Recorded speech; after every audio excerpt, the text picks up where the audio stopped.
আজকে আমি স্টাইলিশ চুল কাটবো, তার জন্য প্রথমে সকালে ঘুম থেকে উঠে কিছু কাজ ছিল, সেই কাজগুলোকে মিটিয়ে আমি চলে আসি মানে সেলুনে চুল কাটা মোটামুটি হয়ে গেছে। আর দেখতে হচ্ছে এই প্রথম আমি হেয়ার মানে স্টাইল দিয়ে চুল কাটছি, এর আগে কোনো দিন স্টাইল দিয়ে চুল কাটিনি।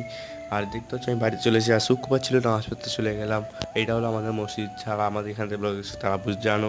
তারপর বিকালে টিউশন চলে যাই আর সারাদিন ভিডিও করিনি। পরের দিনে আমি মির্জাপুরে গেছিলাম, মির্জাপুর থেকে একটা জিনিস কিনলাম, সেটা বাড়ি থেকে দেখাচ্ছি। দেখো এই পুরো সাইকেল পুরো ভর্তি হয়ে গেছে গাইজ, মানে অনেকদিন তো উঠতে পারিনি এরকম আছে। এই জিনিসটা কিনলাম মানে ব্লগিং স্ট্যান্ড, আর এটা রিমোট টাইপের আছে। তো তোমাদেরকে দেখাচ্ছি, দেখো প্রথমে এটা মানে স্ট্যান্ডও হবে, সেলফি স্টিকও হবে, মানে রিমোট কন্ট্রোল আছে, এটা 16:6 সব রকম হবে, মানে আড়ে খাড়াই সব রকমভাবে হবে।